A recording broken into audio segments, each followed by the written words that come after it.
Assalamualaikum warahmatullahi wabarakatuh.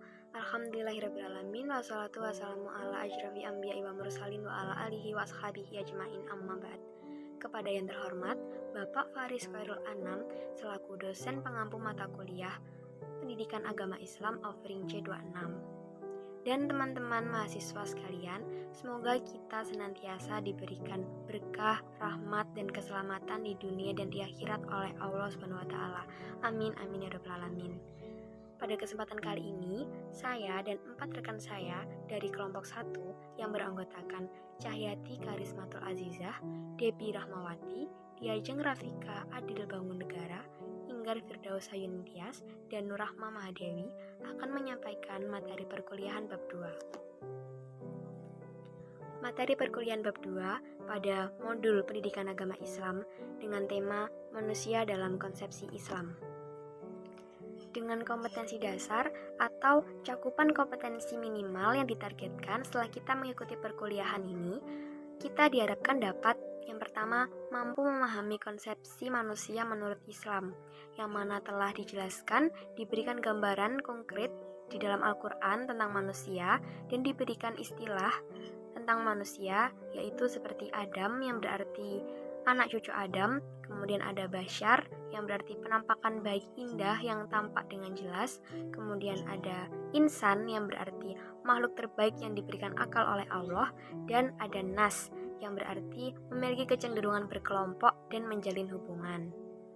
Kita juga diharapkan untuk memahami tujuan penciptaan manusia, fungsi dan peran serta tanggung jawabnya sebagai khalifah dan hamba Allah, agar kita senantiasa berupaya untuk melakukan apapun yang dikehendaki oleh Allah dan tidak menyimpang dari ketentuan ajaran agama Islam. Seperti yang kita ketahui, di dalam Al-Quran dijelaskan bahwa tujuan penciptaan manusia adalah agar beribadah. Sebagai hamba, manusia bertugas beribadah serta tunduk dan patuh kepada Allah selaku penciptanya. Kemudian yang kedua, kita diharapkan meyakini kebenaran konsep manusia menurut Islam serta menerapkannya dalam kehidupan sehari-hari. Kita sebagai manusia harus mengabdi, berbakti, dan menghambakan diri kepada Allah, serta berkewajiban melakukan tindakan nyata atau berkolaborasi dan berkontribusi terhadap pemakmuran dunia sesuai dengan status dan kapasitasnya dalam kehidupan sehari-hari. Berikut adalah peta konsep dari bab 2. Dalam bab ini akan dijelaskan mengenai hakikat manusia, kedudukan dan tujuan penciptaan manusia, memahami potensi positif dan negatif manusia, aspek-aspek yang mempengaruhi perilaku manusia, dan juga ikhtiar merealisasikan tugas hidup manusia. Next. Hakikat manusia. Secara sosiologis, manusia disebut sebagai nas, yang artinya memiliki kecenderungan terhadap sesama jenisnya. Kecenderungan berkelompok tersebut menjadikan manusia berusaha mengenal satu sama lain, lalu mereka hidup berdampingan dan saling membantu dalam komunitasnya. Tidak hanya itu, mereka juga saling menjalin persaudaraan, baik dalam bentuk persaudaraan senasab, ukhuwah Islamiyah atau persaudaraan antar sesama muslim, dan juga ukhuwah wataniyah atau persaudaraan antar warga bangsa. Kedudukan dan tugas hidup manusia. Dalam pandangan Islam, manusia diberi dua kedudukan yang mulia oleh Allah, yaitu sebagai hamba Allah, ta'abdullah, dan khalifah Allah. Sebagai hamba Allah, manusia bertugas beribadah serta tunduk dan patuh kepada Allah. Kedudukan manusia itu unik, ia berada di antara malaikat dan binatang. Manusia bisa naik ke kedudukan malaikat, bahkan lebih tinggi daripada malaikat, apabila bisa mengendalikan hawa nafsunya.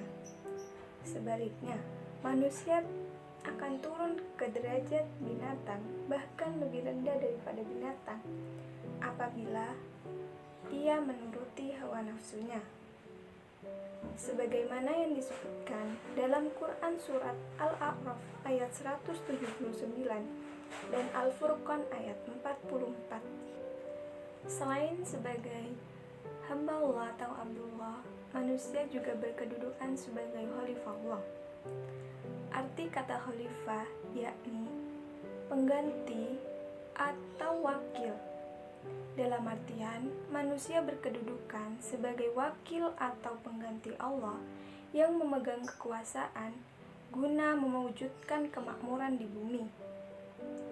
Dalam memakmurkan bumi, manusia harus selalu mengerjakannya atas nama Allah dan disertai tanggung jawab penuh kepada Allah, karena setiap kinerja manusia sebagai khalifah Allah akan dipertanggungjawabkan di hari nanti. Tujuan penciptaan manusia, Allah menciptakan segala sesuatu dengan tujuan tertentu. Begitu pula, tujuan Allah menciptakan manusia adalah agar ia beribadah kepadanya. Sebagaimana disebutkan dalam Quran Surat Az-Zariyat ayat 56-57. Bismillahirrahmanirrahim. Wa ma khalaqtul jinna wal insa illa liya'budun. Ma uridu minhum min rizqin wa ma uridu an yut'imun. Artinya, dan aku tidak menciptakan jin dan manusia, melainkan supaya mereka beribadah kepadaku. Aku tidak menghendaki rezeki sedikit pun dari mereka, dan aku tidak menghendaki supaya mereka memberiku makan.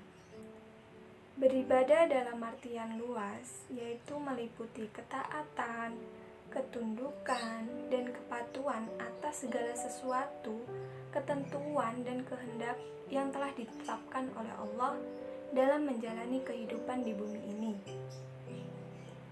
baik yang menyangkut hubungan manusia dengan Allah maupun hubungan manusia dengan manusia yang lain dan lingkungan sekitarnya, atau yang lebih dikenal dengan istilah hablum minallah wa hablum minannas, yang diwujudkan dalam bentuk iman dan amal soleh. Sebagai makhluk ciptaan Allah, manusia dibekali potensi yang dapat digunakan untuk menjalankan kehidupannya ke arah yang positif ataupun negatif. Potensi ini dibagi menjadi dua, yaitu potensi positif dan potensi negatif. Untuk potensi positif, salah satu contohnya adalah manusia diciptakan dalam bentuk dan keadaan sebaik-baiknya. Hal ini tercantum dalam Quran Surat At-Tin ayat 4. Ayat ini menjelaskan bahwa Allah telah menciptakan manusia dengan tubuh yang tegak, disertai dengan kemampuan seperti memahami dan berbicara. Selanjutnya ada potensi negatif. Salah satu contoh dari potensi negatif yaitu manusia adalah makhluk yang suka berkeluh kesah. Hal tersebut dijelaskan dalam Quran Surat Al-Ma'arij ayat 19. Ayat ini menjelaskan manusia jika diberi kesulitan maka ia akan berkeluh kesah dan juga bersedih. Sedangkan jika diberikan kemudahan, mereka banyak menolak untuk memberi ke sesamanya. Kedua potensi tersebut juga dapat kita ketahui dari fitrah, kolbu, akal, dan nafsunya. Selanjutnya, kami akan membahas tentang aspek-aspek yang mempengaruhi perilaku manusia. Dalam hal ini terdapat dua faktor, yaitu faktor personal dan faktor situasional. Faktor personal atau faktor internal adalah faktor yang datang dari dalam diri manusia yang meliputi faktor biologis dan faktor sosiopsikologis. Faktor biologis ini meliputi struktur genetik, sistem saraf, dan juga hormonal.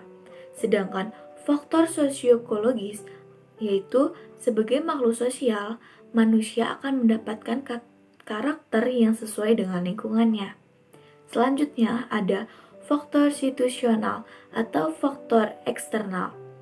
Faktor ini meliputi faktor ekologis, temporal, suasana perilaku, dan juga faktor sosial.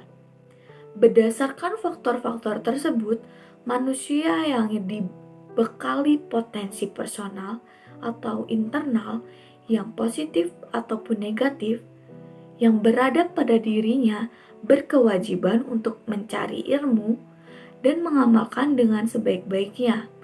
Lebih baik lagi apabila nantinya akan disebarluaskan kepada masyarakat. Selanjutnya, saya akan menjelaskan tentang ikhtiar merealisasikan tugas hidup manusia. Sebagaimana yang kita tahu bahwa tugas manusia yaitu menjadi khalifah di bumi. Manusia harus lebih mengutamakan kewajiban-kewajiban yang telah diberikan oleh Allah daripada menuntut hak. Untuk menjadi khalifah yang baik, maka kita harus melakukan hal-hal berikut ini. Yang pertama, berilmu yang memadai. Amanah khalifah dapat diemban dengan baik apabila memiliki ilmu yang memadai. Mencari ilmu merupakan keniscayaan bagi manusia. Selanjutnya, yang kedua yaitu bertindak secara nyata. Dalam konteks ini perlu dipahami bahwa tanggung jawab khalifah adalah tanggung jawab bersama. Manusia dengan statusnya masing-masing, misalnya ilmuwan, umara, hartawan, dan fakir miskin, saling berkolaborasi dan berkontribusi mensukseskan sesuai kapasitasnya masing-masing. Selanjutnya, yang nomor 3 yaitu mencari lingkungan yang baik. Manusia harus mencari lingkungan yang kondusif karena pengaruh lingkungan sangat besar. Selanjutnya, berdoa. Doa merupakan bagian yang tak terpisahkan dari usaha. Usaha tanpa doa akan sia-sia, begitu pula sebaliknya. Yang nomor 5 yaitu menjaga hati. Hati harus dijaga dari perbuatan tercela dengan cara mengarahkannya pada sifat-sifat yang terpuji. Selanjutnya, nomor 6 yaitu bertawakal. Orang yang beriman yakin bahwa Allah yang berkehendak yang menentukan berhasil atau tidaknya usaha tersebut. Namun, perlu dicatat bahwa usaha yang baik dengan niat yang baik pula pasti akan membuahkan keuntungan berupa pahala. Kesimpulan materi hari ini yaitu manusia dalam konsepsi Islam memiliki tugas sebagai Abdullah dan Khalifah. Untuk melaksanakan semua tugas itu harus dilengkapi dengan berserah diri secara total kepada Allah Subhanahu wa Ta'ala. Baik, sekian dari kelompok kami. Kurang lebihnya mohon maaf. Semoga ilmu yang kita pelajari pada hari ini bermanfaat bagi kita semua. Subhanakallahumma wa bihamdika asyhadu an la ilaha illa anta astaghfiruka wa atubu ilaik. Robbana taqabbal minna waqbalna. Al-Fatihah.